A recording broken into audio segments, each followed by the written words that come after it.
Wala kang kwenta basura, ka lang na dumikit sa pamilya namin. Habang nakalutang ang mga munting damit ng kanyang sanggol, sa maruming tubig ng pool, sumilay ang nakapangingilabot ng ngiti ng kanyang biyenan. At ang kanyang asawa, nakatayo lamang bulag sa mga kasinungalingan at naguguluhan. Ngunit hindi na siya iiyak. Babangon siya mula sa pagkadurog. Akin ang anak ko at sisiguraduhin kong wala kayong makukuha kahit isang hibla ng pagkatao namin. Handa na ba silang tikman ang bagsik ng isang inang nagising sa katotohanan ng isang palasyong puno ng lason? Pabigat ka lang sa pamilyang ito. Huwag mong isipin na dahil buntis ka ay may karapatan ka na sa yaman ng mga pinaghirapan namin. Isa ka lamang linta na nagkukunwaring asawa. Ang mga salitang binitawan ni Doña Carmen ay kasing talim ng patalim na direktang sumusugat sa laman.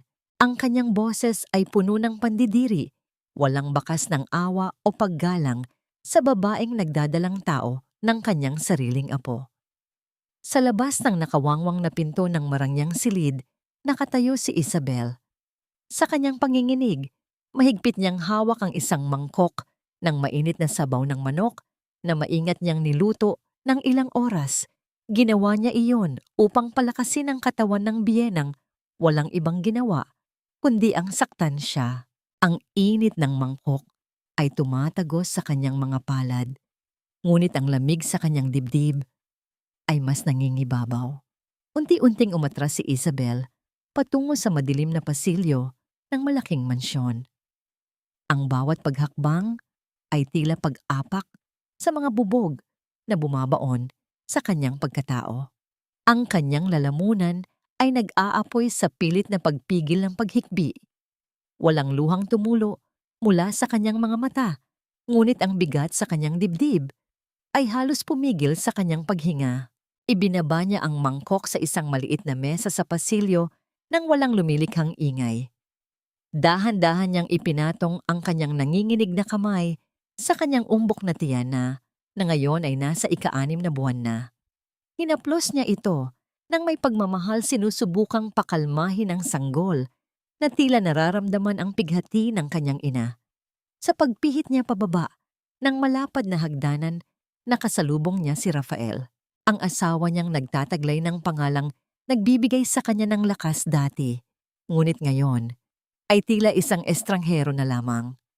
Bakas ang matinding pagod sa mukha ng lalaki mula sa buong araw na paghawak sa kumpanya. Tiningnan lamang ni Rafael ang asawa nang may halong kawalan ng interes at pagkainip. Bakit ganyan ang hitsura mo? Huwag mong bigyan ng sakit ng ulo si Mama. Alam mong marami siyang iniisip sa parating na selebrasyon. Malamig na wika ni Rafael bago ito nagpatuloy sa paglalakad patungo sa silid ng kanyang ina nang hindi man lang inaalam ang kalagayan ng asawa. Ang mga salitang iyon ay tila pangalawang saksak sa puso ni Isabel. Bulag si Rafael sa lason na patuloy na pumapatay sa kaluluwa ng kanyang asawa. Pinili nitong paniwalaan ng ina na nagbabalat kayong biktima habang ang tunay na nagdurusa ay ang babaeng ipinangako niyang aalagaan habang buhay. Sa loob ng silid, malinaw na naririnig ang matalim na boses ni Doña Carmen na nagbibigay ng utos sa mga katulong. Inisa-isa nito ang listahan ng mga bisita para sa gaganaping grand fiesta ng pamilya. Maingat niyang tiniyak at mahigpit na ipinag-utos na walang sinuman mula sa mahirap na pamilya ni Isabel ang makakapasok sa matataas na tarangkahan ng kanilang palasyo. Gusto nitong ipakita sa buong alta sosyedad na si Isabel ay nag-iisa at walang kakampi. Sa kabilang dako sa loob ng malamig at madilim nilang silid-tulugan na upo si Isabel sa gilid ng malapad na kama. Patuloy ang kanyang malambot na paghaplos sa kanyang tiyan. Sa isang mahina at nanginginig na boses, inawit niya ang isang lumang hele na madalas kantahin ng kanyang yumaong ina. Ang mga salita ng awit ay pumawi ng pansamantala sa sakit isang mainit na yakap para sa munting buhay na nakakapit sa kanyang sinapupunan. Ito lamang ang tanging kayamanan na hindi mananakaw ng pamilyang ito mula sa kanya. Pagsapit ng hating gabi, Nang ang buong mansyon ay binalot na ng matinding katahimikan, isang anino ang gumalaw sa loob ng opisina ni Doña Carmen. Mahigpit ang hawak ng matanda sa telepono, nakikipag-usap sa isang kilalang numero ng palihim. Ang kanyang tono ay puno ng pagmamadali at pagbabanta habang nag-uutos na ilipat ang isang malaking halaga ng pera sa isang lihim na account bago sumikat ang araw. Walang sino man ang nakakaalam kung para kanino ang yamang iyon at kung anong maitim na sikreto ang nakatago sa likod ng transaksyong ito. Nang matapos ang pakikipag-usap, dumapo ang matalas na paningin ni Doña Carmen sa isang maliit na pakete na naiwan sa ibabaw ng kanyang mesa. Ito ang binalot na mga murang damit ng sanggol na palihim na binili ni Isabel mula sa kanyang naipong mga barya na natuklasan ng mga katulong. Kinuha ng matanda ang pakete at pinunit ang balot. Pinagmasdan niya ang magaspang na tela ng mumurahing damit bago unti-unting sumilay ang isang nakakakilabot na ngiti sa kanyang mga labi. Isa itong nangiting nagbabadya ng isang walang awang pagwasak sa natitirang dignidad ng kanyang manugang. Ang matigas at magaspang na ibabaw ng tela ay mariing kinuyom ng matanda sa kanyang palad. Paano kaya maipagtatanggol ni Isabel ang sarili at ang kanyang anak kung mismong ang pamilyang dapat magbigay ng proteksyon ang siyang naguhukay ng libingan ng kanyang kahihiyan? Ang magaspang na tela ng mumurahing damit ay pahiwatig lamang ng papapit na unos. Nang sumunod na gabi, ang buong mansyon ay nagliliwanag dahil sa marangyang grand fiesta. Ang mga bisita ay nagkikislapan sa kanilang mga diamante at mamahaling kasuotan. Sa gitna ng karangyaan, nakatayo si Isabel. Ramdam niya ang matinding bigat ng kanyang sinapupunan at ang sakit sa kanyang mga binti dahil sa walang tigil na pag-aasikaso sa mga bisitang hindi man lang siya tinapunan ng tingin. Ang bawat pilit niyang ngiti ay tinutumbasan ng mga bulungan at mapanuring mata, ngunit tiniis niya ang lahat para sa kapayapaan ng pamilyang pinili niya. Ngunit ang inaasam na kapayapaan ay isang malupit na ilusyon. Ang masiglang tugtugin at mga kwentuhan ay biglang naputol ng umibabaw ang matinis at nagngangalit na boses ni Doña Carmen mula sa ikalawang palapag. Bumaba ang matanda habang hila-hila ang isang lumang maleta na pamilyar kay Isabel. Ito ang maletang itinatago niya sa ilalim ng kama, ang tagapag-ingat ng mga mumunting gamit para sa kanyang isisilang na anak. Sa isang iglap, ang lahat ng mata ay naipako sa kanila. Nasaan ang singsing ko? Magnanakaw. You think you can fool me, Isabel? Akala mo ba hindi ko malalaman na ikaw ang kumuha ng diamond ring ko? Ang mga salitang yon ay tila mga nag-aapoy na sibat na tumusok sa buong pagkatao ni Isabel. Namutla siya at ang kanyang mga tuhod ay tila naging halaya sa sobrang kaba at kahihiyan. Pinilit niyang magsalita, ipagtanggol ang sarili, na wala siyang alam sa ibinibintang nito, ngunit ang kanyang tinig ay nilamon ng matinding takot at luhang nagbabadyang bumagsak. Walang awang kinaladkad ni Doña Carmen ang maleta patungo sa malawak na gilid ng pool. Sa harap ng lahat ng matataas na panauhin, buong bagsik niyang ibinukas ito at ibinuhos ang laman. Nagkalat sa makinis na sahig ang mga maliliit na lampin, mga medyas na gansilyo at mga damit na binili ni Isabel mula sa kakarampot na barya. Ang matanda ay ngumiti nang nakapangingilabot puno ng pandidiri habang pinagmamasdan ang mga nagkalat na gamit. Tingnan niyo ang mga basurang ito. Kinuha mo ang heirloom ring ng pamilya namin para ipambili ng mga basahang ito. These rags belong in the trash. Bago pa man makalapit si Isabel upang sagipin ang mga pinaghirapan niya, walang pangingiming sinipa ni Doña Carmen ang mga maliliit na damit papunta sa tubig ng pool. Unti-unting lumubog ang mga tela na lumikha ng mga mumunting alon, kasabay ng tuluyang paglubog ng dignidad ng isang ina. Hindi inalintana ni Isabel ang mga matang nakatingin at ang mga mapangutyang ngiti ng mga bisita. Bumagsak ang kanyang mga tuhod sa matigas na sahig malapit sa tubig.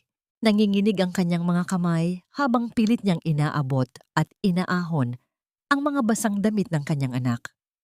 Ang lalamunan niya ay parang sinasakal sa sobrang sakit, ngunit patuloy lang siya sa pagluha nang walang anumang ingay. Ang bawat damit na kanyang nahahawakan ay tila piraso ng kanyang nadurog na puso na inilalapag niya sa malamig na bato. Sa gitna ng nakakabasag pusong tagpo, dumating si Rafael. Ang kanyang mukha ay salamin ng pagkabigla nang makita ang kaguluhan. Agad na tumakbo si Doña Carmen patungo sa kanyang anak umiiyak at nagkukunwaring biktima ng isang malaking pagtataksil. Isinumbong nito ang di umano'y pagnanakaw ni Isabel gamit ang mga salitang baluktot at puno ng paninira. Umangat ang paningin ni Isabel, ang kanyang mga mata ay nagmamakaawa naghahanap ng isang kakampi ng isang tagapagtanggol. Hinintay niya na lapitan siya ni Rafael na itayo siya mula sa kanyang pagkakalugmok at pabulaanan ng kasinungalingan ng ina nito. Ngunit ang inaasahang pag-asa ay napalitan ng isang mapait na kamatayan ng kaluluwa. Sa halip na tumakbo palapit sa kanyang asawa, huminto si Rafael. Isang buong minuto siyang nanatiling nakatayo, nagpapalipat-lipat ang tingin sa kanyang umiiyak na ina at sa asawang basang-basa ang mga kamay habang nakaluhod. Sa sandaling iyon nakita ni Isabel ang pinakakinatatakutan niya. Ang mga mata ni Rafael ay napuno ng pagdududa. Hindi siya nito pinaniwalaan. Ang isang minutong pag-aalinlangan na yon ay higit pa sa sapat upang ganap. Nawasakin ang huling hibla ng pagmamahal, paggalang at pag-asa sa dibdib ni Isabel. Tumigil ang pag-agos ng luha ni Isabel. Ang pagmamakaawa sa kanyang mga mata ay biglang napalitan ng isang malamig at patay na titig. Dahan-dahan siyang tumayo, bitbit ang buong bigat ng kanyang kahihiyan at kalungkutan. Sa kanyang nanginginig at nagkasugat na kamay, mahigpit niyang hawak ang isang basang medyas ng sanggol. Ang malamig na tubig na nagmumula sa tela ay tumulo at humalo sa nalalabing luha sa kanyang balat. Isang patunay ng pag-ibig ng isang ina na walang katumbas na halaga, ngunit binaliwala ng sarili niyang asawa. Habang siya ay naglalakad papalayo sa isang sulok ng pasilyo, mahigpit na iniwas ng punong katiwala ang kanyang tingin. Ang mga mata ng utusan ay puno ng takot at lihim tungkol sa nawawalang kahon ng alahas, isang katotohanang sadyang ibinaon sa limot para protektahan ang tunay na may sala. Ngunit hindi na ito mahalaga kay Isabel. Ang tanging mahalaga ngayon ay ang kaligtasan ng kanyang anak mula sa pugad ng mga ahas na ito. Hindi na siya lumingon pa, kahit na nagsimulang sumigaw at tawagin ni Rafael ang kanyang pangalan nang may halong pagkalito at huling pagsisisi nang makita niyang papunta na sa tarangkahan ng asawa. Tuloy-tuloy ang kanyang mga hakbang palabas ng mansyon, palabas ng buhay na unti-unting pumatay sa kanya. Pilit inabot ni Rafael ang asawa, ngunit huli na ang lahat. Ang mabigat na bakal ng malaking tarangkahan ay naglapat nag-iwan ng isang matunog na alingawngaw ng kawalan sa buong paligid, hudyat ng isang paglisan na mag-iiwan ng habambuhay na sugat. Makakabangon pa kaya ang isang pusong tuluyan ng tinalikuran ng taong nangakong magiging kanlungan nito? Ang bawat hakbang ni Isabel palayo sa nagtataasang pader ng mga mayayaman ay tila pagyakap sa isang malupit ngunit malayang katotohanan. Sa ilalim ng madilim na kalangitan, tinahak niya ang maputik at makipot na eskinita ng isang mahirap na komunidad, malayo sa karangyaang muntik ng pumatay sa kanyang kaluluwa. Ang kanyang mga binti ay nanginginig sa labis na pagod, habang ang isang kamay ay mahigpit na nakasuporta sa kanyang mabigat na sinapupunan. Natagpuan niya ang sarili sa tapat ng isang tagpi-tagping bahay na pag-aari ng kanyang matandang kaibigang si Rosa. Nang buksan ni Rosa ang pinto at makita ang kalunos-lunos na kalagayan ni Isabel, walang salitang namutawi, kundi isang mahigpit at maiinit na yakap na tuluyang nagpabagsak sa mga luhang kanina papinipigil ng pagod na ina. Habang si Isabel ay naghahanap ng kanlungan sa isang maliit na dampa, ang malawak na mansyon naman ay binalot ng isang nakakapasong tensyon. Sa loob ng marangyang bulwagan, hinarap ni Rafael ang kanyang ina nang may magkahalong galit at pagkalito. Ang boses ng lalaki ay basag naghahanap ng katwiran sa karahasang nasaksihan ng kanyang sariling mga mata. Bakit kailangang umabot sa ganoon? Why did you have to humiliate her in front of everyone? Hindi ba natin pwedeng pag-usapan ito nang maayos sa loob ng bahay? Pakiusap ni Rafael ang kanyang mga kamao ay nakakuyom habang pinipigilan ang sariling emosyon. Ngunit sa halip na pagsisisi, isang nakakapasong panunumbat ang ibinato sa kanya ni Doña Carmen. Ang matanda ay tumayo. Nang tuwid, ang muka ay tigas na tigas at walang bakas ng awa. Ako pa ngayon ang masama sa paningin mo, Rafael. Matapos ang lahat ng isinakripisyo ko para palakihin ka ng walang ama at itayo ang kumpanyang ito para sa kinabukasan mo. Utang na loob mo sa akin ang buhay at yaman mo. Ang babaeng yon ay isang linta na walang ibang ginawa, kundi sirain ang pangalan ng pamilya natin. Kung pipiliin mo siya, kalimutan mo ng may ina ka. Ang mabibigat na salitang yon ay naging mga kadenang pumulupot sa leeg ni Rafael. Ang matinding bigat ng utang na loob ay nagparalisa sa kanyang kakayahang ipagtanggol ang asawa. Nanatili siyang nakatayo doon, bilanggo ng sariling kahinaan at ng mapanlinlang na pagmamahal ng isang inang mapang-abuso. Sa kabilang dako ng lungsod, kinabukasan ng umaga, tahimik na naglakad si Isabel patungo sa isang maliit na sanglaan. Ang hangin ay mabigat at maalinsangan, ngunit mas mabigat ang nararamdaman ng kanyang puso. Nanginginig ang kanyang mga daliri habang inilalapag sa malamig na salamin ng kahera ang nag-iisang alahas na naiwan sa kanya, ang gintong kwintas ng kanyang yumaong ina. Ito ang kanyang huling alaala, ngunit kailangan niya itong isuko upang makabili ng gatas at bitamina para sa sanggol sa kanyang sinapupunan. Habang tinatanggap niya ang kakarampot na perang papel, ipinikit niya ang kanyang mga mata at humingi ng tawad sa hangin para sa sakripisyong ito. Upang maitaguyod ang sarili, sinimulan ni Isabel ang paglala ng mga rumbang yantok at maliliit na basket. Sa kabila ng kanyang malaking tiyan at madaling pagkapagod, pinilit niyang igalaw ang kanyang mga kamay na ngayon ay puno na ng mga paltos at hiwa mula sa matatalim na hibla ng kahoy. Sa isang pagkakataon, naupo siya sa sahig na kawayan upang magpahinga at kumain ng isang tuyong pandesal. Kahit na magaspang ang tinapay at walang palaman, hindi niya alintana ang hirap. Bigla siyang napahinto nang maramdaman ang isang malakas na sipa mula sa kanyang sinapupunan. Sa kabila ng kalungkutan, isang napakaliwanag at dalisay na ngiti ang sumilay sa kanyang mga labi. Hinaplos niya ang kanyang tiyan nang may matinding pagmamahal.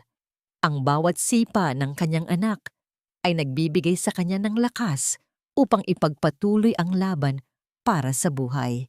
Ngunit sa labas ng kanilang tagpi-tagping bahay sa dulo ng maputik na eskinita, may isang itim at mamahaling sasakyan ang tahimik na nakaparada. Ang mga salamin nito ay madilim, walang makitang anino mula sa loob.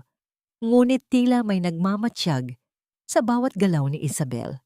Hindi ito sasakyan ni Rafael at ang presensya nito sa ganoong karukhang lugar ay nag-iwan ng isang tahimik na banta na hindi pa tapos ang kalbaryo ng kaawa-awang ina.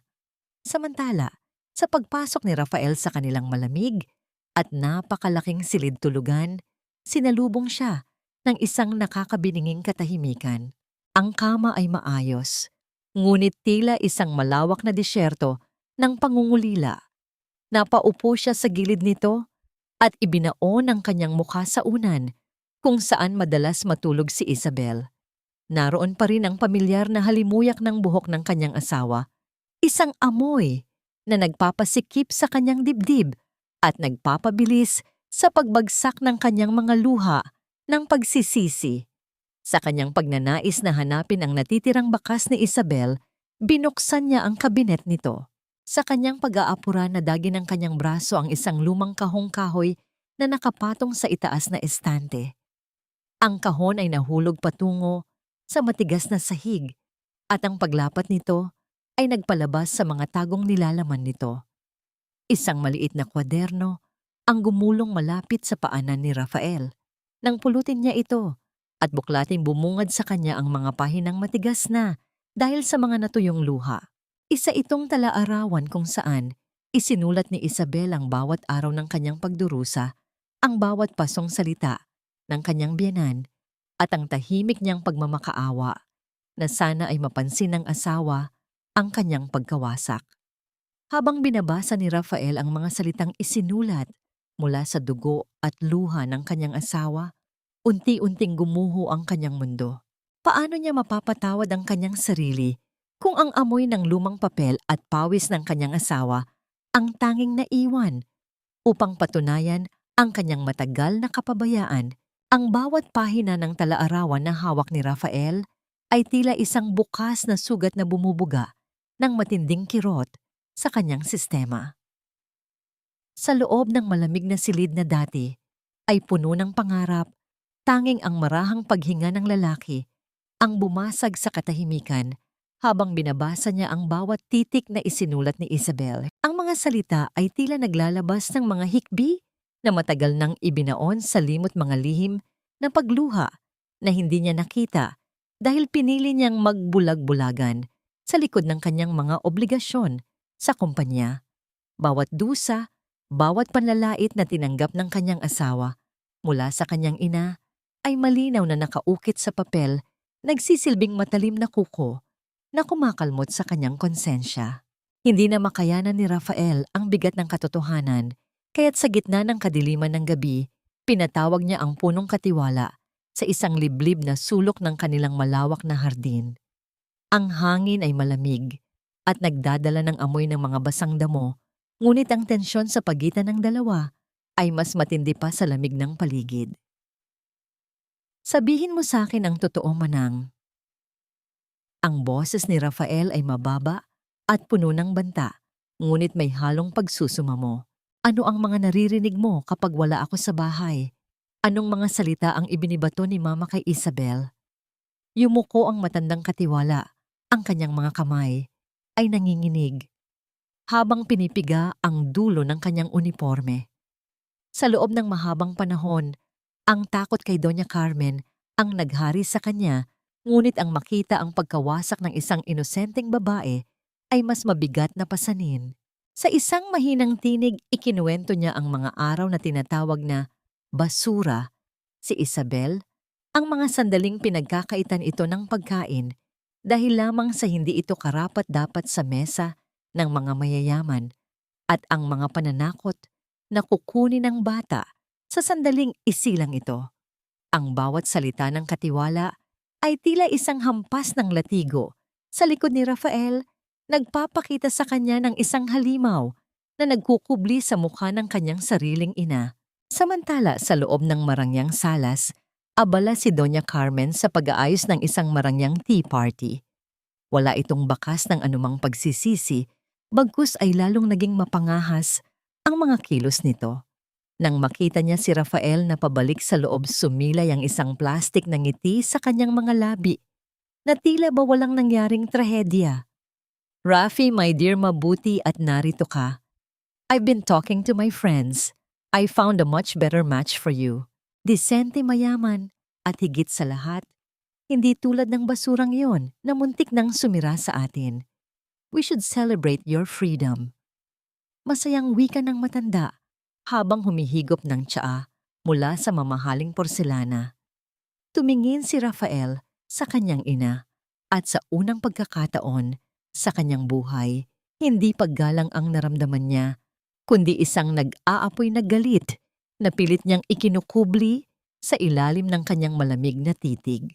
Hindi siya sumagot, sa halip ay tumuloy siya sa opisina ng kanyang ina sa gitna ng gabi.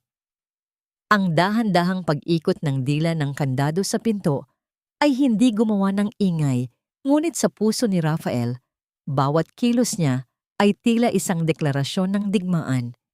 Hinalughog niya ang mga lihim na dokumento, ang mga resibo at mga sulat na matagal nang nakatago.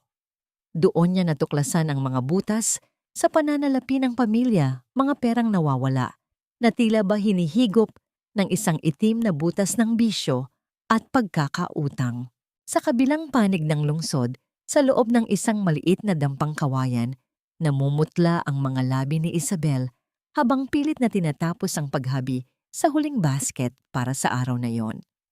Ang bawat galaw ng kanyang mga daliri ay tila humihigop sa nalalabi niyang lakas.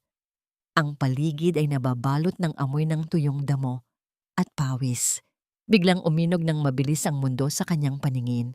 Ang kanyang mga kamay ay nawalan ng hawak sa yantok at ang kanyang katawan ay dahan-dahang bumagsak sa matigas na sahig na kawayan. Walang sino man ang nakarinig sa kanyang pagbagsak.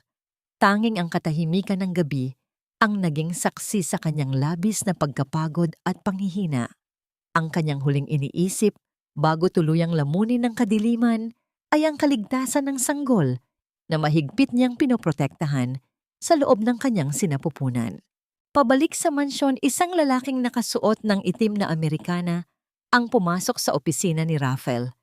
Isa sa itong tamsitikong pribado na matagal nang inatasan ni Rafael na magmanman sa lahat ng kilos sa loob at labas ng bahay. Inilapag ng lalaki ang isang maliit na piraso ng papel sa ibabaw ng lamesa. Ang papel ay gusot at may markang selyo ng isang kilalang sanglaan. Sir, natapos ko na ang investigasyon tungkol sa nawawalang singsing na ibinintang niyo kay Ma'am Isabel. Ang tamsitiko ay tumigil sandali, tila tinitimbang ang bigat ng sasabihin. Hindi po asawa niyo ang nagdala nito sa sanglaan. Ayon sa record at sa nakuha naming video, mula sa seguridad ang mismong ina niyo po, si Doña Carmen, ang nagsangla ng alahas upang bayaran ang kanyang malaking utang sa sugal. Tinitigan ni Rafael ang resibo at sa sandaling iyon ang huling hibla ng kanyang pag-aalinlangan ay tuluyang naputol. Ang katotohanan ay mas malupit pa kaysa sa kanyang kinatatakutan. Ang kanyang ina ay hindi lamang isang mapang-abusong babae, kundi isang mapanlinlang na magnanakaw na handang isakripisyo ang buhay at dangal ng sariling manugang at apo para sa sariling interes. Paano niya haharapin ang bukas ngayong alam na niya ang rason sa likod ng bawat luha ni Isabel habang ang asawa niya ay posibleng nag-aagaw buhay na sa isang lugar na hindi niya alam. Ang kapangyarihang itinayo sa ibabaw ng kasinungalingan ay tila isang tore ng mga baraha na mabuhay at madaling gumuho sa isang ihip ng hangin. Sa loob ng isang mamahaling department store, nakatayo si Doña Carmen. Sa harap ng kahera ang kanyang leeg ay pinalalamutian ng mga perlas habang ang kanyang mukha ay puno ng pagmamalaki. Inabot niya ang kanyang itim na credit card upang bayaran ang isang bag na nagkakahalaga ng daan-daang libo. Ngunit ang inaasahang mabilis na pagproseso ay napalitan ng isang mahaba at nakatutulig na katahimikan. Ang maliit na screen ng aparato ay nagpakita ng mapulang babala, isang mensahe ng pagtanggi na nagpahiya sa matanda sa harap ng ibang mga sosyalidad na nakamasid. I'm sorry ma'am, but the card has been declined. There seems to be a restriction on all your accounts. Ang mahinang paliwanag ng empleyado na tila isang sampal sa pisngi ni Doña Carmen. Ang kanyang mga kamay ay nanginig sa galit at kahihiyan habang mabilis niyang binawi ang card at lumabas ng tindahan. Ang bawat hakbang ng kanyang mga gintong takong ay nag-iiwan ng matunog na marka sa makinis na sahig. Sa kabilang bahagi ng lungsod, sa pinakamataas na palapag ng gusali ng kanilang kumpanya, binalot ng matinding kaba ang buong boardroom. Nakaupo si Rafael sa kabisera ng mahabang lamesa. Ang kanyang mukha ay parang inukit sa bato, malamig matigas at walang emosyong mababasa. Sa kanyang harap ay ang mga board members na nagtataka sa biglaang pagpapatawag ng pulong. Hindi nagtagal bumukas ng malakas ang pinto at pumasok si Doña Carmen. Ang kanyang mga mata ay naniningkit sa puot. Rafael? What is the meaning of this? Why did you freeze my accounts? How dare you humiliate me in public? Ang kanyang boses ay pumailan lang sa buong silid matalim at puno ng awtoridad na matagal na niyang ginagamit upang pasunurin ang lahat. Dahan-dahang tumayo si Rafael. Hindi niya itinaas ang kanyang boses, ngunit ang bawat salitang binitawan niya ay may bigat na kayang dumurog ng anumang depensa. Hindi ako ang nagpahiya sa iyo, Ma. Ikaw ang gumawa niyan sa sarili mo noong pinili mong magnakaw sa sarili nating kumpanya at gamitin ang pangalan ni Isabel upang pagtakpan ang iyong mga utang sa sugal. Ibinaba ni Rafael ang isang makapal na folder sa gitna ng lamesa. Ang tunog ng paglapat ng mga papel ay tila hudyat ng katapusan. Inilantad niya ang lahat ang mga pekeng lagda, ang paglipat ng pondo sa mga lihim na account at ang resibo mula sa sanglaan para sa singsing na ibinintang nito sa kanyang asawa. Ang mga board members ay nagbulungan ng kanilang mga mukha ay napuno ng pandidiri at kawalan ng tiwala sa dating reyna ng korporasyon. You're choosing that woman over me. Pagkatapos ng lahat ng ginawa ko para sa'yo, sigaw ni Doña Carmen, ang kanyang boses ay nanginginig na sa desperasyon. I am your mother. You owe me everything. Utang na loob. Iyon lang ba ang alam mong gamitin para makapanakit, Ma? Ang tinig ni Rafael ay binalot ng isang malalim na pighati. Ipinagtanggol kita sa harap ni Isabel dahil naniwala ako sa iyo, pero dahil sa iyo nawala sa akin ang asawa ko at ang magiging anak ko. Mula sa araw na ito, tinatanggalan ka na ng board ng lahat ng kapangyarihan sa kumpanyang ito. Wala ka ng kontrol sa kahit anong sentimo ng pamilyang ito. Tumalikod si Rafael at hindi na muling tumingin sa kanyang ina na ngayon ay humagulgol na sa gitna ng boardroom, isang larawan ng isang reynang nawalan ng korona at dangal. Hinubad niya ang kanyang mamahaling Amerikana at basta na lamang itong isinabit sa likod ng kanyang upuan, isang simbolo ng pagtalikod sa mundong puno ng pagkukunwari. Lumabas siya ng gusali at nagmaneho patungo sa lugar kung saan alam niyang naroon ang kanyang buhay. Sumapit ang hapon at ang langit ay nagsimulang magdilim hudyat ng parating na malakas na ulan. Sa dulo ng isang maputik na eskinita sa Somngeo, huminto ang sasakyan ni Rafael. Mula sa loob, pinanood niya si Isabel. Ang kanyang asawa ay nakatayo sa ilalim ng maliit na bubong ng kanilang dampa, nakasuot ng isang kupas na duster na hindi kayang itago ang malaking ombok ng kanyang tiyan. Ang ulan ay nagsimulang pumatak sa mga dahon at yantok, ngunit sa halip na lungkot, nakita ni Rafael ang isang bagay na matagal nang nawala sa mansyon.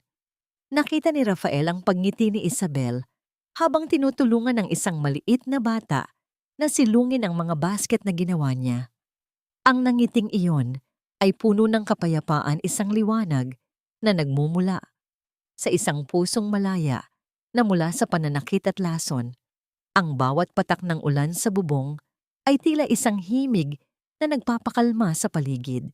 Ngunit habang pinagmamasdan ni Rafael ang kanyang asawa mula sa malayo, nadama niya ang isang napakalaking pader na nakatayo sa pagitan nila, isang pader na siya mismo ang nagtayo dahil sa kanyang pananahimik. Lalabas na sana si Rafael sa sasakyan upang lapitan ito, ngunit bigla siyang napahinto nang makita ang pagbabago sa mukha ni Isabel. Ang kanyang asawa ay napahawak sa kanyang tiyan, ang kanyang mga mata ay naningkit sa sakit, at ang kanyang katawan ay dahan-dahang napasandal sa poste ng kawayan. Sa gitna ng bumubuhos na ulan, ang katahimikan ni Rafael ay napalitan ng isang matinding takot habang nakikita niyang namumutla si Isabel at tila nawawalan ng malay. Mapapatawad pa ba niya ang kanyang sarili kung ang huling alaala ni Isabel sa kanya ay ang sandaling tinalikuran niya ito, habang ngayon ay tila binabawi na sa kanya ang lahat? Ang mahinang pagtama ng kanyang kamao sa marupok na kahoy ng pinto ay naglikha ng isang mapurol na tunog sa gitna ng walang tigil na buhos ng ulan. Sa bawat pagdampi ng kanyang balat, sa basang kahoy, tila lalong sumisikip ang dibdib ni Rafael. Ang tubig na nanggagaling sa langit ay dumadaloy sa kanyang mukha humahalo sa mga luhang hindi niya maipakita. Nang dahan-dahang bumukas ang pinto, bumungad sa kanya ang isang mukhang tila inukit mula sa pighati at pagod. Ang liwanag mula sa loob ng dampa ay sapat na upang makita ni Rafael ang pamumutla ni Isabel, ang kanyang asawang tila isang estranghero na sa kanyang paningin dahil sa lalim ng sugat na kanyang idinulot. Ang mga mata ni Isabel ay walang kislap ng galit o puot. Sa halip ang mga ito ay puno ng isang nakakamatay na kawalan ng pakiramdam. Ang bawat segundo ng kanilang pagtititigan ay tila isang taon ng pagdurusa. Pinilit ni Rafael na magsalita, ngunit ang kanyang lalamunan ay tila binabara ng isang malaking tinik ng pagsisisi. Isabel, ang kanyang boses ay basag halos, hindi marinig sa gitna ng ingay ng ulan sa bubong na yari sa lata. Alam ko na ang lahat. Pinatawad ko na ang sarili ko dahil naniwala ako sa mga kasinungalingan ni Mama. Please let me make it up to you. Let me take you home. Isang mapait na ngiti ang sumilay sa mga labi ni Isabel, isang ngiting hindi umabot sa kanyang mga mata. Dahan-dahan niyang iniyuko ang kanyang ulo, pinagmamasdan ang mga paa ni Rafael na nababalot na ng makapal at madilim na putik. Ang kanyang mamahaling sapatos na balat ay wala nang pinagkaiba sa dumi ng eskinita. Rafael, wala ka nang babalikan dito. Ang tinig ni Isabel ay mahina, ngunit may katatagang hindi matitinag. The home you're talking about was a prison for me. Dito kahit butas-butas ang bubong at kumakalam ang sikmura ko, nakakahinga ako ng maluwag. Nakakahinga ang anak ko. Sa gitna ng maputik na kalsada, unti-unting lumubog ang mga tuhod ni Rafael sa malambot na lupa. Ang isang bilyonaryong sanay na tinitingala ng lahat ay ngayon ay nakaluhod sa harap ng isang babaeng dati ay binaliwala niya. Ang kanyang mga kamay ay nanginginig habang pilit niyang inaabot ang dulo ng duster ni Isabel, isang huling pagsisikap na huwag itong bitawan. Patawarin mo ako, Isabel. I was blind. I was a coward. Pero nanunumpa ako, hinding-hindi ka nasasaktan ni Mama. I've dealt with her. Wala na siyang kapangyarihan sa atin. Pagsusumamo ni Rafael, ang kanyang mukha ay nakatingala. Sa asawa, nagmamakaawa para sa isang huling pagkakataon. Tumingin si Isabel sa malayo sa mga patak ng ulan na lumilikha ng maliliit na hukay sa putikan. Hindi mo naiintindihan, Rafael. Ang sugat na ibinigay mo sa akin noong gabing tumalikod ka habang tinatapon ang mga damit ng anak natin, iyon ang pumatay sa kung anong meron tayo. Pinatawad na kita, pero hindi ibig sabihin noon ay gusto ko pang bumalik sa dati. Huwag mong dalhin ang iyong bagyo sa maliit at payapang mundo naming mag-ina. Please, just leave us alone. Dahan-dahang isinara ni Isabel ang pinto. Ang tunog ng paglapat ng kahoy ay tila isang pinal na hatol para kay Rafael. Nanatili siyang nakaluhod sa gitna ng ulan, hinahayaan na lamunin siya ng lamig at kadiliman. Ngunit sa kabila ng pagtataboy sa kanya, hindi siya tumayo upang umalis. Sa halip tumingin siya sa tapat ng dampa ni Isabel kung saan may isang bakanting lona at ilang pirasong kawayan. Sa gabing iyon, ang lalaking nakatira sa isang palasyo ay piniling manatili sa gitna ng karukaan, nagtayo ng isang pansamantalang silungan mula sa mga basura at sirang yantok upang maging bantay sa pintuan ng kanyang asawa. Sa loob ng dampa, isinandal ni Isabel ang kanyang likod sa pinto. Ipinikit niya ang kanyang mga mata habang nararamdaman ang matinding kirot na gumuguhit mula sa kanyang ibabang bahagi ng likod patungo sa kanyang tiyan. Ang bawat paghinga niya ay tila isang pakikipaglaban sa isang hindi nakikitang kalaban. Mahigpit niyang hinawakan ang isang cabinet na gawa sa kahoy upang hindi siya tuluyang bumagsak. Naririnig niya ang mga galaw ni Rafael. Sa labas ang tunog ng mga kawayang inaayos nito sa ilalim ng ulan, ngunit hindi sapat ang kanyang lakas upang pakialaman pa ang presensya nito. Dahan-dahan niyang kinaladkad ang kanyang mga paa patungo sa kanilang maliit na papag, iniisip ang bawat salitang binitawan ni Rafael. Ngunit habang tinitiis niya ang matinding sakit na tila nagmumula sa kanyang sinapupunan, isang nakakabahalang pakiramdam ang lumukob sa kanya. Ang kanyang mga kamay ay malamig na parang yelo at ang kanyang paningin ay nagsisimulang lumabo. Sa gitna ng katahimikan at ng matinding bango ng basang lupa, isang tanong ang pilit na lumulutang sa kanyang isipan. Hanggang kailan niya kayang panindigan ang kanyang pag-iisa kung ang sariling katawan ay unti-unti nang bumibigay sa gitna ng isang gabing wala pang katiyakan ang bukang liwayway. Ang bagsik ng kalikasan ay tila nakikipagsabwatan sa pait ng tadhana, habang ang ulan ay lalong lumalakas, nagiging isang malupit na hagupit na niyanig ang bawat sulok ng marupok na dampa ni Isabel. Ang hangin ay umuungol na, parang gutom na hayop hinahampas ang mga dingding na sadyang gawa lamang sa manipis na kahoy at lona. Sa loob ng madilim na silid nakaupo si Isabel sa gilid ng kanyang papag, yakap ang kanyang sariling mga binti habang nararamdaman ang matinding panginginig ng buong paligid. Ang bawat pagtama ng hangin ay nagdudulot ng ingay na tila ba may nagtatangkang gibain ang kanyang tanging kanlungan. Biglang isang nakapangingilabot na tunog ng nababaling kahoy ang pumailan lang kasunod ang pagguho ng isang bahagi ng bubong. Isang mabigat na tahilan ang tuluyang bumigay at mabilis na bumagsak patungo sa kinalalagyan ni Isabel. Ngunit bago pa man ito, tuluyang dapo sa kanyang nanghihinang katawan, isang malakas na braso ang humila sa kanya at isang matigas na likod ang sumangga sa bigat ng kahoy. Hindi naglabas ng anumang daing si Rafael, bagaman ang kanyang mukha ay namuti sa sakit nang tumama ang tahilan sa kanyang balikat. Napatitig si Isabel sa kanyang asawa na ngayon ay nakayakap sa kanya nang mahigpit ginagawang pananggalang ang sariling katawan laban sa mga debris na naglalaglagan.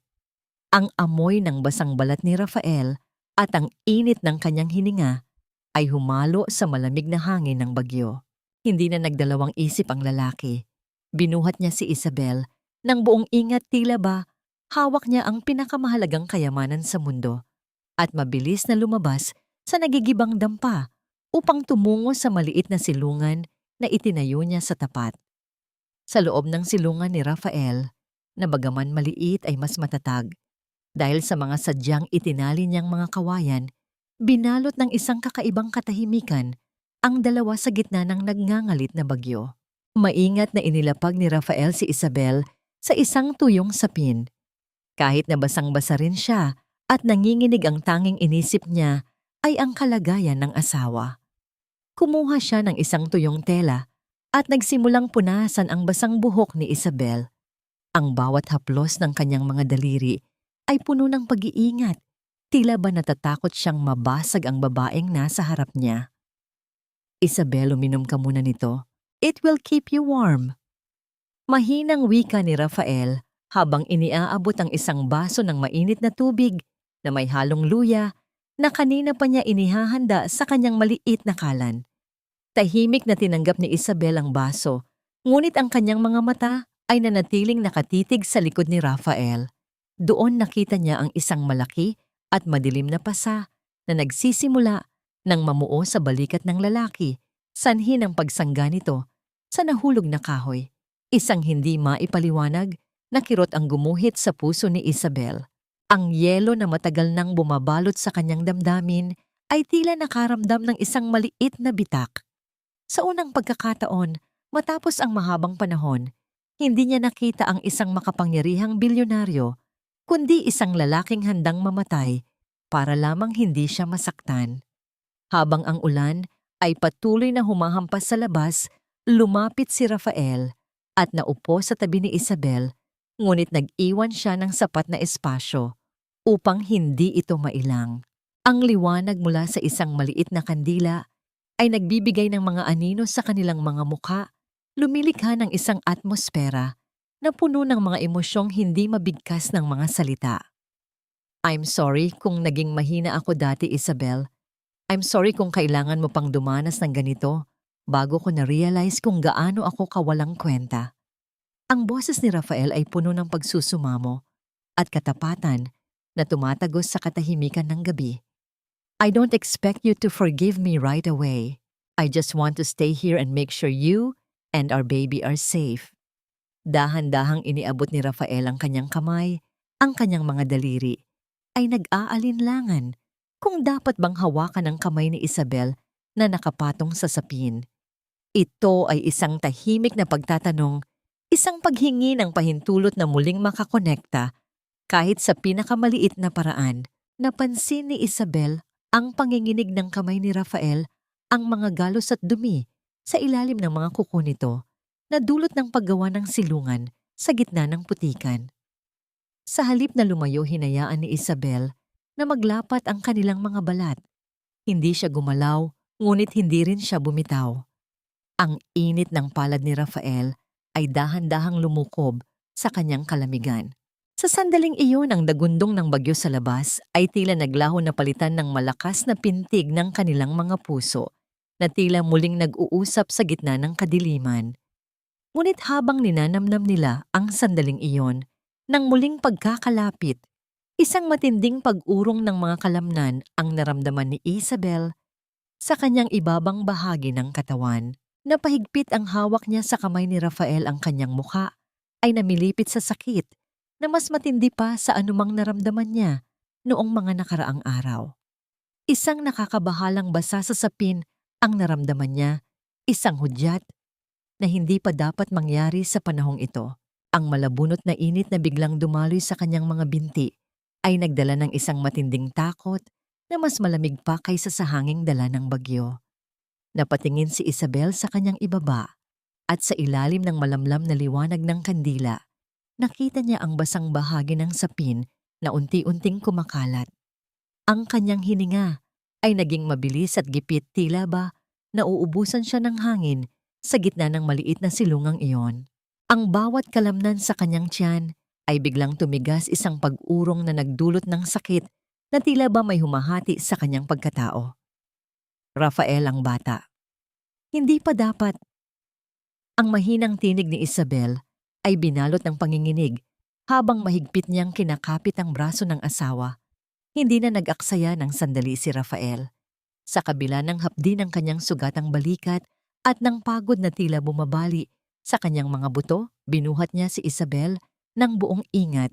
Sa labas ang ulan ay tila mga karayom na tumutusok sa kanilang balat at ang putik ay kasing lalim ng hukay na sumisipsip sa bawat hakbang ng kanyang mga paa.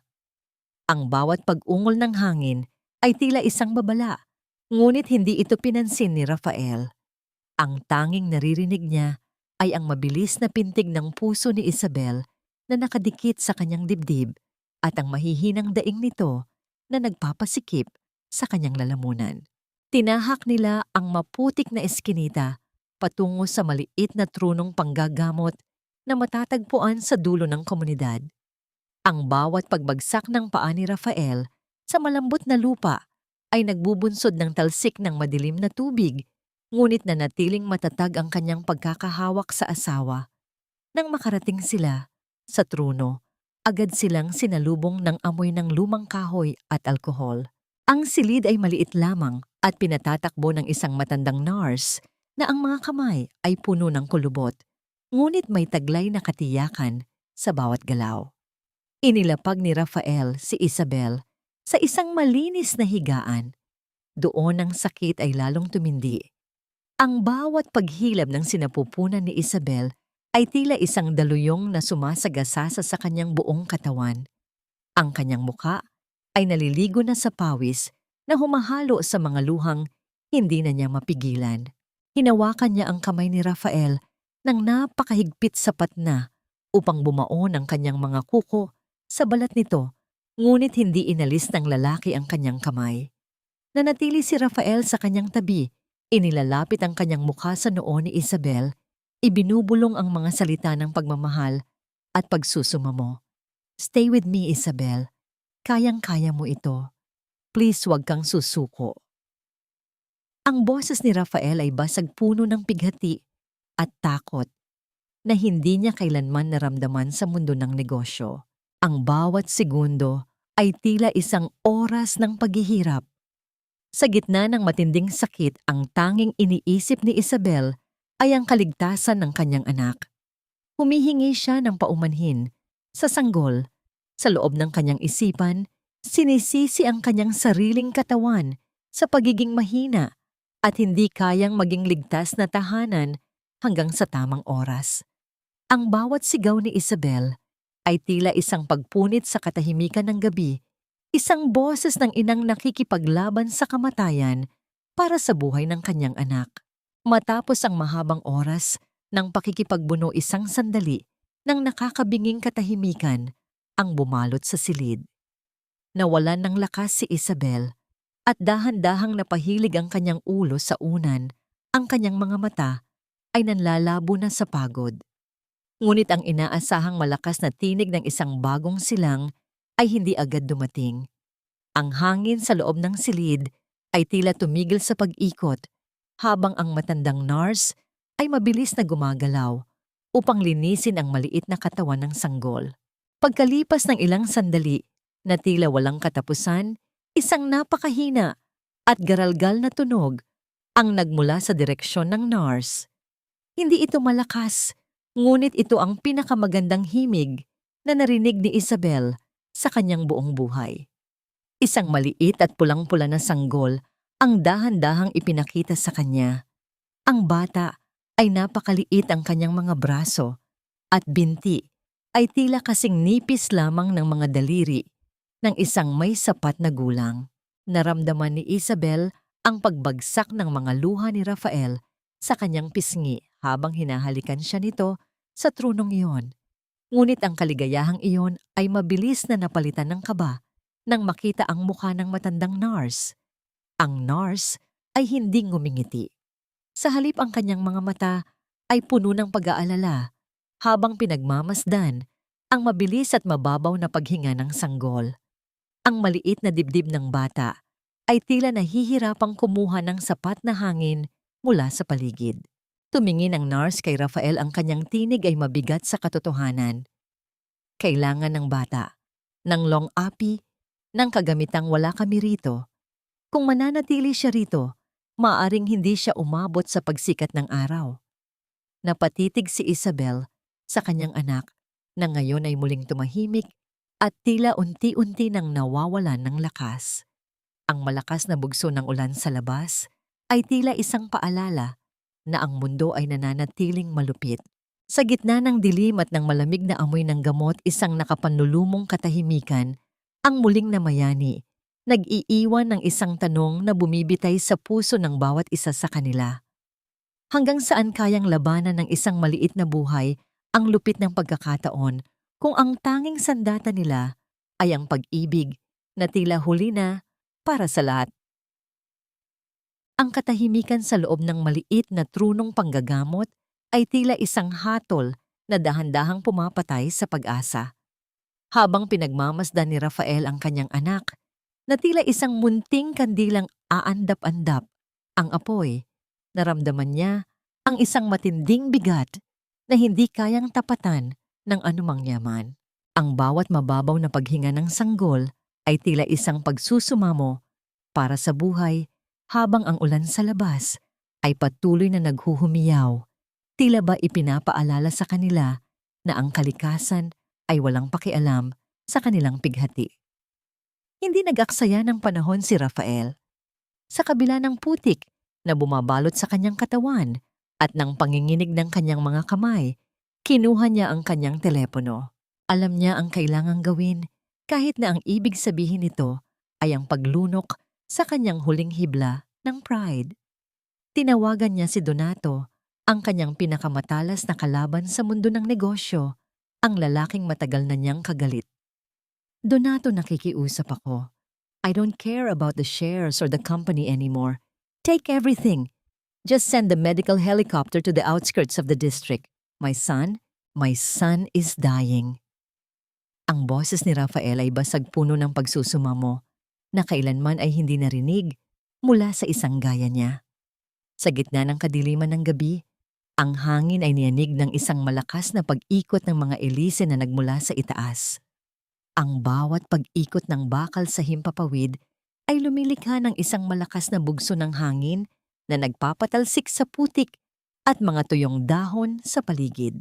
Mula sa loob ng isang ambulansya na naghihintay sa gilid ng kalsada, pinanood ni Isabel ang bawat galaw ni Rafael. Nakita niya ang asawa na tumatakbo sa gitna ng bagyo, pasan ang kakarampot na pag-asa habang nakikipag-usap sa mga medikal na tauhan na bumaba mula sa helicopter. Nakita ni Isabel ang pagbitaw ni Rafael sa lahat ng kanyang kapangyarihan. Wala na ang mapagmataas na CEO. Ang nakikita na lamang niya ay isang ama na handang isuko ang buong mundo para sa isang munting buhay. Isang matinding kirot ang gumuhit sa dibdib ni Isabel habang ang bata ay maingat na inililipat sa loob ng isang makabagong kagamitan na may sariling supply ng hangin. Pagdating sa malaking ospital sa gitna ng lungsod, ang amoy ng kagamitang yari sa bakal at ang malamig na bugso ng aircon ay sumalubong sa kanila. Ang sanggol ay agad na dinala sa loob ng isang long api, isang maliit na tahanang yari sa salamin na nagbibigay ng init na hindi kayang ibigay ng kanilang dampa. Nakatayo si Rafael at Isabel sa labas ng salamin, pinagmamasdan ang munting nilalang na napapalibutan ng mga tubo at aparato. Ang bawat regular na pag-ilaw ng mga makina ay tila isang himig ng katiyakan na hindi pa tapos ang laban. Kinuha ni Rafael ang mga dokumento para sa pagpaparehistro ng bata. Ang kanyang mga kamay ay marumi pa rin mula sa putik ng somngeo, ngunit ang kanyang pagsulat ay matatag. Nang makarating sa bahagi ng pangalan, tumingin siya kay Isabel na ngayon ay nakaupo sa isang wheelchair sa kanyang tabi. Isabel, I want his name to be Juan Gabriel, pagkatapos ng iyong ama. Ang mahinang wika ni Rafael, ang kanyang mga mata ay puno ng pagsisisi at paggalang. Gusto ko na ang anak natin ay magtaglay ng pangalan ng isang lalaking marangal at tunay na nagmahal sa iyo. Napaawang ang mga labi ni Isabel at ang mga luhang kanina pa niya pinipigilan ay muling dahan-dahang gumulong sa kanyang maputlang pisngi. Ang simpleng kilos na yon ni Rafael ay mas matimbang pa sa anumang mamahaling hiyas. Ito ay isang pagkilala sa kanyang pinagmulan, isang pagtanggap na matagal na ipinagkait sa kanya ng pamilya ng asawa. Inabot ni Rafael ang kamay ni Isabel at mahigpit itong hinawakan ng init ng kanilang mga palad ay tila isang tahimik na panunumpa na mula ngayon sila ay magkasama na sa bawat pagsubok. Ngunit sa gitna ng kanilang sandali ng kapayapaan, ang katahimikan ng pasilyo ng ospital ay nabasag ng isang pamilyar at nakakabahalang tunog. Ang matutulis na dulo ng mga gintong takong ay naglikha ng sunod-sunod at mabilis na pagtama sa makinis na sahig na marmol, isang tunog na nagdadala ng babala ng isang darating na unos. Mula sa dulo ng mahabang koridor, aninag ang isang bulto ng babaeng balot ng mamahaling sutla, ngunit ang kanyang mga kilos ay puno ng pagkabalisa at puot. Lumingon si Rafael, ang kanyang muka ay biglang nagbago at naging kasing tigas ng bato. Napansin ni Isabel ang pagdating ng kanyang biyenan at ang takot na matagal na niyang ibinaon ay muling sumibol sa kanyang dibdib. Paano nalaman ni Doña Carmen ang lihim na lokasyong ito? Sino ang nagkanulo sa kanilang kinaroroonan? Habang papalapit ang matanda, ang kanyang mga mata ay naniningkit sa isang paraang nagbabanta ng isang huling panunubok sa kaligtasan ng kanilang munting pamilya. Ang matutulis na dulo ng mga gintong takong ni Doña Carmen ay naglikha ng sunod-sunod na matitigas na pagtama sa makinis na sahig ng ospital, isang tunog na tila nagpapahayag ng pagdating ng isang huling unos. Bagaman Gusot ang kanyang mamahaling sutla at bahagyang nakalaylay ang kanyang buhok. Ang puot sa kanyang mga mata ay nananatiling nagniningas. Hindi siya pumunta roon upang humingi ng tawad. Pumunta siya upang bawiin ang tanging baraha na sa tingin niya ay magliligtas sa kanya mula sa pagkakalubog sa utang ang kanyang apo. Rafael, huwag mo akong harangan. Karapatan ko ang makita ang bata. I am the grandmother. Siya ang magdadala ng pangalan natin at hindi ko hahayaang lumaki siya sa kamay ng isang babaeng walang pinag-aralan. Ang boses ni Doña Carmen ay pumailan lang sa tahimik na pasilyo, matalim at walang pakundangan sa mga pasyenteng nagpapahinga. Humakbang si Rafael sa harap ng pinto ng silid kung saan naroon ang long up. Tumayo siya ng tuwid ang kanyang malapad na balikat ay nagsilbing isang pader na bakal na naghihiwalay sa kanyang ina mula sa kanyang anak. Ang kanyang muka ay kasing lamig ng marmol at ang kanyang mga mata ay wala ng bakas ng takot o pag-aalinlangan na dati ay nagpapahina sa kanya. You have no place here, ma. Wala kang apo rito. Ang batang nasa loob ay anak namin ni Isabel. He is a Gabriel, yes, but not because of your status. Siya ay bunga ng pag-ibig na tinangkamong patayin. Ang tinig ni Rafael ay mababa, ngunit puno ng awtoridad na hindi matatanggihan. Lalong naginggit-ngit ang matanda. Sa kanyang desperasyon, itinaas niya ang kanyang kamay upang sampalin si Rafael, isang huling pagtatangka na pairalin ang kanyang kapangyarihan bilang ina. Ngunit bago pa man dumapo ang kanyang palad, isang nanginginig, ngunit matatag na kamay ang humuli sa kanyang braso sa himpapawid. Napalingon si Doña Carmen at nakita si Isabel na dahan-dahang tumayo mula sa kanyang wheelchair sa kabila ng hapdi ng kanyang mga tahi at ng panghihina ng kanyang katawan. Ang mga mata ni Isabel ay hindi na puno ng luha. Sa halip ang mga ito ay malalim at kalmado, tila isang dagat na natapos na ang bagyo. Tinitigan niya ang kanyang biyenan ng diretso, isang titig na nagpaliit sa mundo ng matandang mapang abuso. Huwag mong dungisan ang katahimikan ng anak ko ng iyong ingay, Doña Carmen. Ang tinig ni Isabel ay malumanay, ngunit may talim na mas matindi pa sa anumang hiyaw. Ipinapatawad ko na ang lahat ng ginawa mo sa akin, hindi dahil karapat-dapat ka, kundi dahil ayaw kong lumaki ang anak ko sa isang mundong puno ng puot. Pero hinding-hindi mo na muling mahahawakan ang buhay namin. You are a lonely woman clinging to a crown that has already crumbled. Nakakaawa ka. Dahan-dahang binitawan ni Isabel ang braso ng matanda. Ang pagbitaw na yon ay tila hudyat ng tuluyang pagputol sa lahat ng kadenang nag-uugnay sa kanila. Napasandal si Doña Carmen sa dingding, ang kanyang muka ay namutla, habang napagtatanto niyang wala na siyang kakampi. Wala nang takot sa mga mata ni Isabel at wala nang utang na loob sa puso ni Rafael. Sa isang senyas ni Rafael, dalawang gwardiya ng ospital ang lumapit ng walang anumang ingay at maingat, ngunit matatag na ginabayan ang matanda patungo sa labas. Ang bawat hakbang ni Doña Carmen palayo sa kanila ay nagpaliit sa kanyang figura hanggang sa maglaho siya sa dulo ng pasilyo. Walang lumingon sa kanila.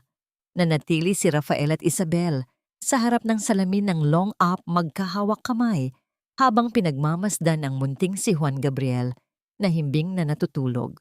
Naramdaman ni Rafael ang paghilig ng ulo ni Isabel sa kanyang balikat. Isang malalim na hininga ng paglaya ang pinakawalan ng mag-asawa.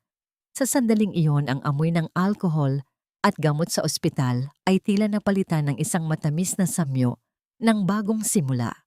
Ngunit habang sila ay nagbabahagi ng isang tahimik na sandali ng tagumpay, sa labas ng ospital, sa ilalim ng madilim na langit, na muling nagbabadya ng ulan, lalong naging mabilis ang pagtibok ng puso ni Doña Carmen. Mula sa kadiliman ng paradahan, 3 anino ng mga lalaking nakasuot ng itim ang dahan-dahang lumabas at humarang sa kanyang dadaanan. Ang matatalim na sinag ng ilaw mula sa mga poste ay tumama sa mga mukha ng mga lalaking matagal nang naghihintay sa kanyang pagkakamali. Ang mga pautang na ginamit niya upang panatilihin ang kanyang marangyang buhay, ay dumating na sa punto ng paniningil na walang halong awa.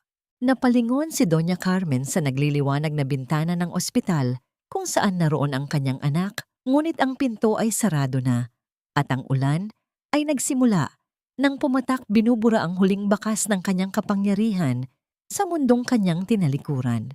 Ang sikat ng araw na tumatagos sa siwang ng kurtina ay nagdala ng isang bagong liwanag na matagal nang ipinagkait sa buhay ni Rafael at Isabel.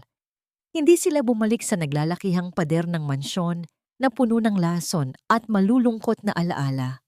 Sa halip pinili nila ang isang maliit, ngunit maaliwalas na bahay na napapaligiran ng mga puno, kung saan ang tanging maririnig ay ang huni ng mga ibon at ang banayad na paghinga ng kanilang anak.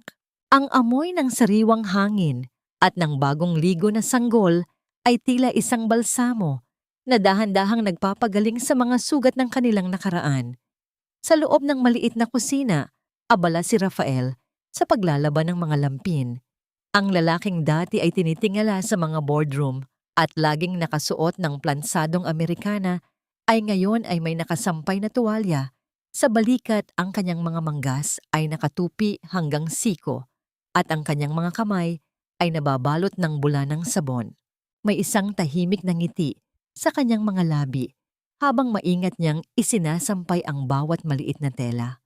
Ang bawat kilos niya ay puno ng debosyon, isang paraan ng pagpapakita na ang tunay na kapangyarihan ay hindi matatagpuan sa yaman, kundi sa pagsisilbi sa mga taong pinakamahalaga sa kanya. Rafi, let me do that. Magpahinga ka naman kanina kapagising. Ang mahinang wika ni Isabel habang nakasandal sa hamba ng pinto. Bitbit ang munting si Juan Gabriel na himbing na natutulog. Lumingon si Rafael at ang kanyang mga mata ay nagningning sa pagmamahal. No, Isabel, magpahinga ka lang.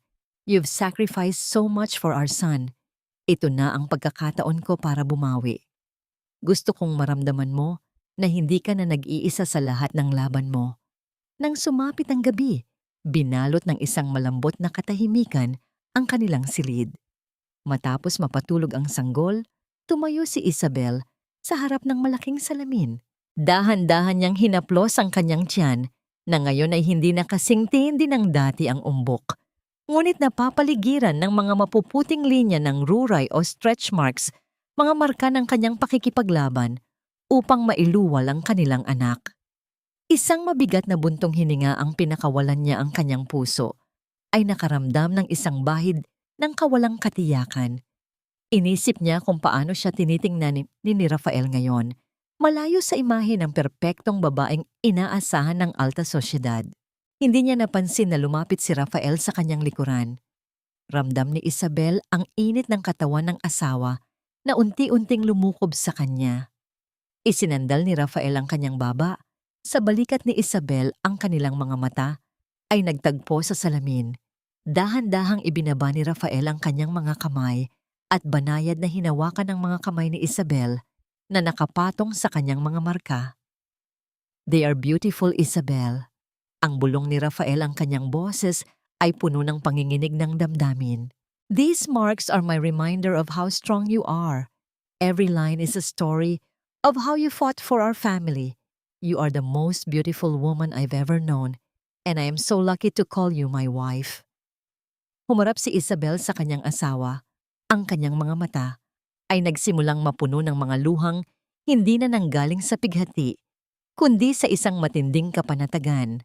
Sa ilalim ng malamlam na liwanag ng lampara, naramdaman niya ang labi ni Rafael na dahan-dahang dumampi sa kanyang noo, pababa sa kanyang mga pisngi, at huling nanatili sa kanyang mga labi sa isang halik na puno ng paggalang at pangako.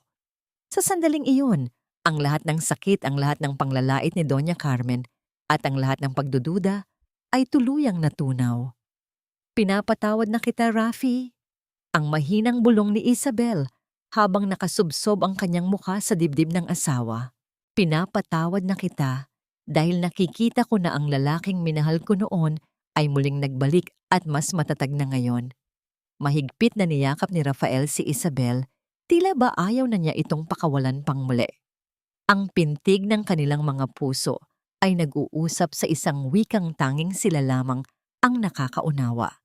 Ang pagpapatawad na yon ay ang huling piraso ng puzzle na bumuo sa kanilang bagong simula. Ngunit sa gitna ng kanilang muling pagbubuklod, isang marahang pagkatok sa kanilang pintuan sa labas ang bumasag sa katahimikan ng gabi. Ang dahan-dahang pag-ikot ng seradura ay naghatid ng isang lalaking nakauniporme, bit-bit ang isang puting sobre na may selyo ng kanilang kumpanya. Inabot ni Rafael ang sobre at maingat itong binuksan. Habang binabasa niya ang laman ng liham ang kanyang mukha, ay unti-unting nabalot ng isang seryosong ekspresyon. Isang formal na kahilingan mula sa Board of Directors ang naroon na nagmamakaawang bumalik si Rafael upang isalba ang kumpanya mula sa tuluyang pagbagsak.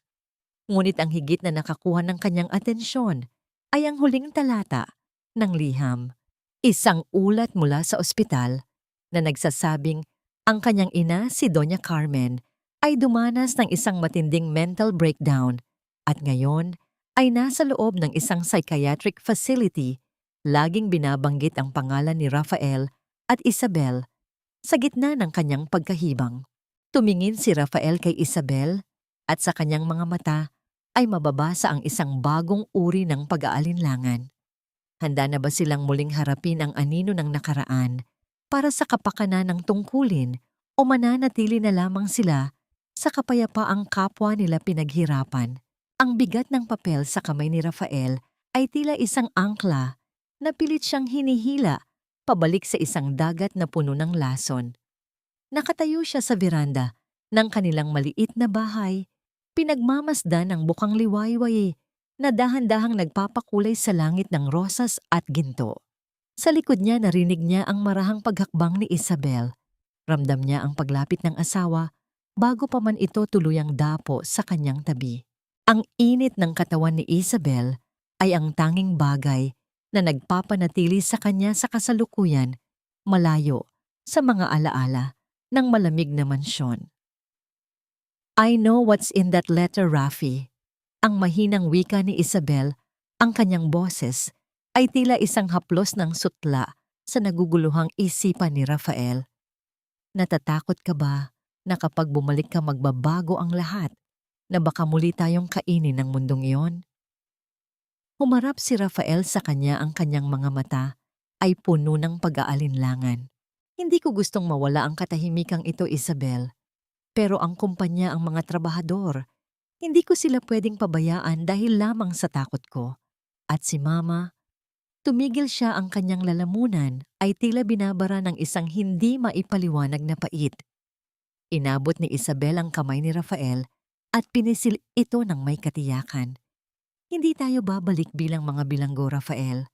Babalik ka bilang isang pinuno na may puso. At tungkol sa iyong ina, kailangan nating harapin ang katotohanan upang tuluyan na tayong makalaya. We need to close this chapter properly." Matapos ang ilang araw, nagpasya silang bisitahin si Doña Carmen sa psychiatric facility kung saan ito pansamantalang nananatili. Ang gusali ay malayo sa marangyang ospital na dati nilang nakasanayan. Ang amoy ng mura at matapang na sabon ay humahalo sa amoy ng tuyong dahon sa paligid. Habang naglalakad sila sa pasilyo, ang tanging maririnig ay ang marahang pagtama ng kanilang mga sapatos sa semento at ang malayong tinig ng mga nurse na nag-uusap. Natagpuan nila si Doña Carmen sa isang maliit na silid na nakaharap sa hardin. Nakaupo ang matanda sa isang upuang kahoy, ang kanyang buhok ay halos puti na lahat at ang kanyang mga kamay ay nakapatong sa kanyang kandungan, nanginginig ng bahagya. Wala na ang mga perlas, wala na ang mamahaling sutla. Nang lumingon ito sa kanila, ang kanyang mga mata ay walang kislap ng poot, kundi isang malalim na kalituhan. "Mabait ang asawa ng anak ko." Ang lalam na bulong ni Doña Carmen tila nakikipag-usap sa hangin habang pinagmamasdan si Isabel. "Maganda siya, pero sinira ko. Tinapon ko sa tubig ang lahat, nawala na sila." Hindi niya tuluyang nakikilala ang mga taong nasa harap niya, ngunit ang bigat ng kanyang kasalanan ay tila nakaukit sa kanyang naguguluhang isipan. Naramdaman ni Rafael ang matinding paninikip ng dibdib. Ang reynang dati ay kinatatakutan ng lahat, ay ngayon ay isa na lamang anino ng nakaraan. Sa kabila ng lahat ng sakit na idinulot nito, isang malalim na habag ang nanaig sa puso ni Rafael. Lumapit siya at marahang hinawakan ang balikat ng ina, isang pagtanggap na ang paghihiganti ay wala ng puwang sa kanilang buhay. Ma, nandito ako. Ang mahinang wika ni Rafael, ang kanyang boses ay basag sa emosyon. Hindi kita pababayaan, pero hindi na rin ako magpapadala sa iyo. You will be cared for here, but my family stays with me. Si Isabel naman ay lumapit sa mesa at dahan-dahang inilapag ang isang maliit na supot ng mga sariwang pandesal na binili nila sa daan. Ito ay isang simpleng alay, isang simbolo ng kanyang pagpapakumbaba at pagpapatawad. Pinili niyang ibalik ang dignidad ng kanyang biyenan sa pamamagitan ng pagpapakita ng kabutihang kailanman ay hindi nito naibigay sa kanya. Ang amoy ng mainit na tinapay ay sandaling nagbigay ng ngiti sa mukha ni Doña Carmen, isang ngiting tila bata at walang malay. Nang lumabas sila ng pasilidad, ang hangin ay sariwa at ang langit ay malinis. Huminto si Rafael sa tapat ng kanilang sasakyan at tiningnan ang kanyang asawa. Ang lahat ng gulo sa kanyang isipan ay tila naglaho na. Alam na niya ang kanyang gagawin, babalik siya sa kumpanya, ngunit itatayo niya ito sa ilalim ng mga bagong panuntunan kung saan ang tao ay mas mahalaga kaysa sa pera. At hinding-hindi na niya hahayaang may makapasok na lason sa loob ng kanilang tahanan. Hinawakan ni Rafael ang magkabilang balikat ni Isabel, ang kanyang titig ay puno ng pasasalamat at pangako. Handa ka na bang umuwi, Isabel, sa tahanang tunay nating binuo? Isang matamis at payapang ngamang ngiti ang isinagot ni Isabel. Sa sandaling iyon, ang tunog ng susi ng sasakyan na naglapat sa seradura ay tila hudyat ng isang pinto na tuluyan ng nagsara sa nakaraan at isang bagong daan na nagbubukas patungo sa isang kinabukasan na puno ng pag-asa. Ngunit habang sila ay paalis, isang tanong ang naiwan sa isipan ni Rafael habang tinitingnan niya ang kanyang asawa sa salamin ng sasakyan. Sapat na nga ba ang katahimikang ito para maprotektahan sila sa mga bagong pagsubok na darating sa muli niyang pag-upo sa trono ng kapangyarihan? Ang kanilang bagong tahanan ay hindi nagtataglay ng naglalakihang haligi o malalamig na marmol na sahig na dati ay tila nagpapaliit sa pagkatao ni Isabel. Sa halip ito ay isang payak na bahay bakasyunan na napapaligiran ng mga halamang namumulaklak at mga punong nagbibigay ng malambot na anino sa damuhan. Ang amoy ng sariwang lupa at ang tamis ng hangin galing sa mga bundok ay tila isang balsamo na tuluyan ng nagpahilom sa mga pilat ng kanilang nakaraan. Ang bawat sulok ng bahay ay puno ng liwanag, sumasalamin sa kapayapaang kapwa nila pinaghirapang makamit. Isang hapon, isang maliit na salo-salo ang idinaos sa kanilang hardin. Hindi ito katulad ng mga marangyang piging sa mansyon na puno ng pagkukunwari.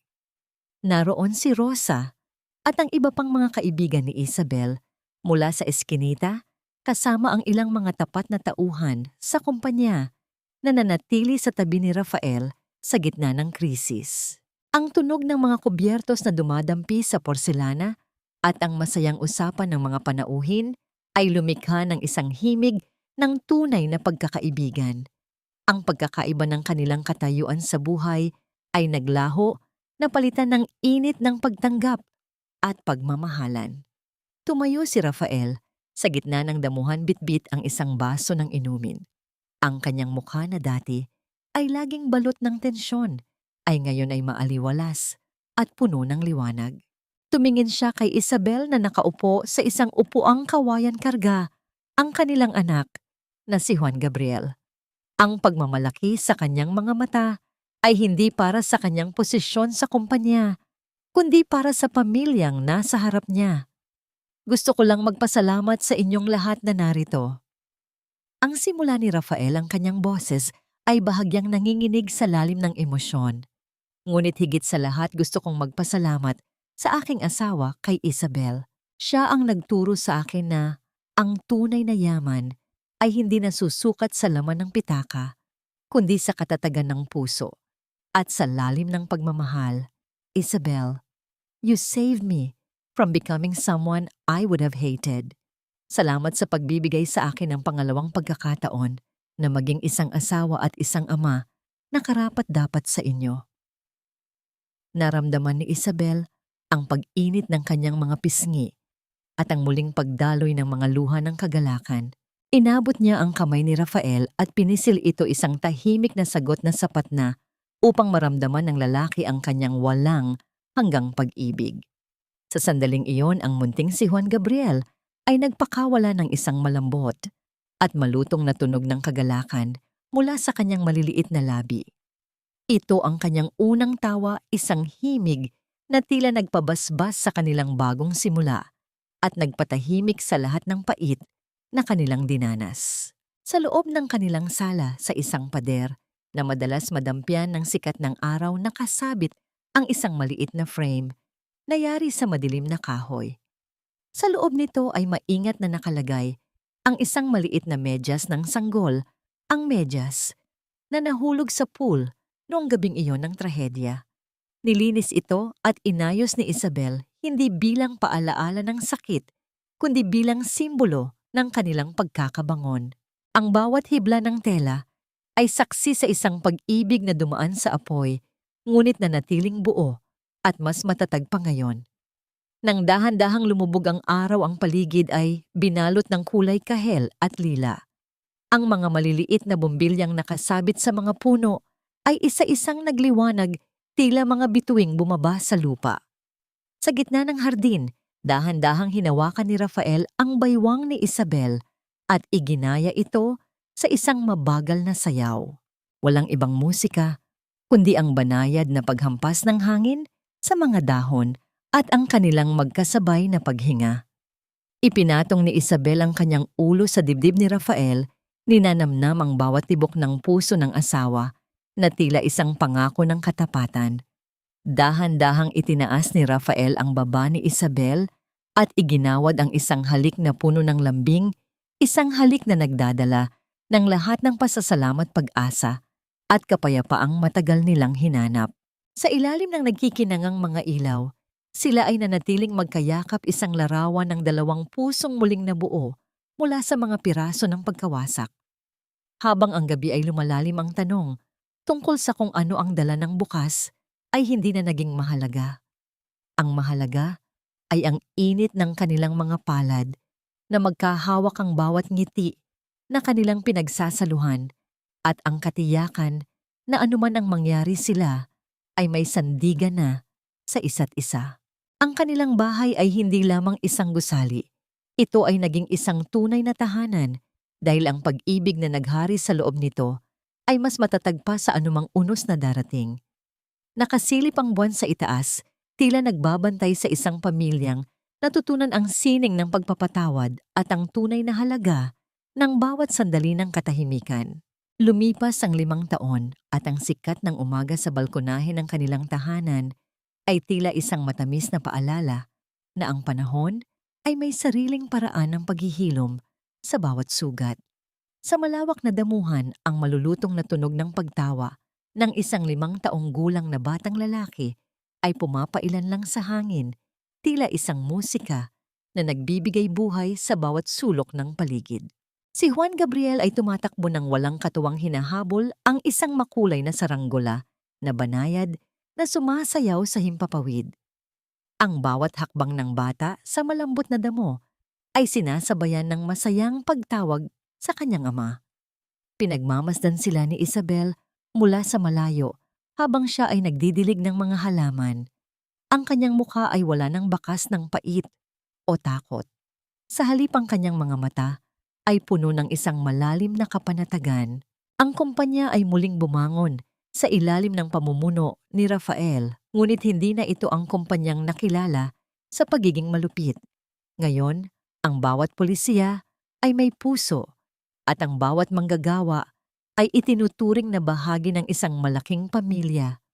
Hindi na naging alipin si Rafael ng kanyang tungkulin. Natutunan niyang ang tunay na tagumpay ay ang makawi sa oras para masaksihan ang bawat paglaki ng kanyang anak at ang bawat ngiti ng kanyang asawa.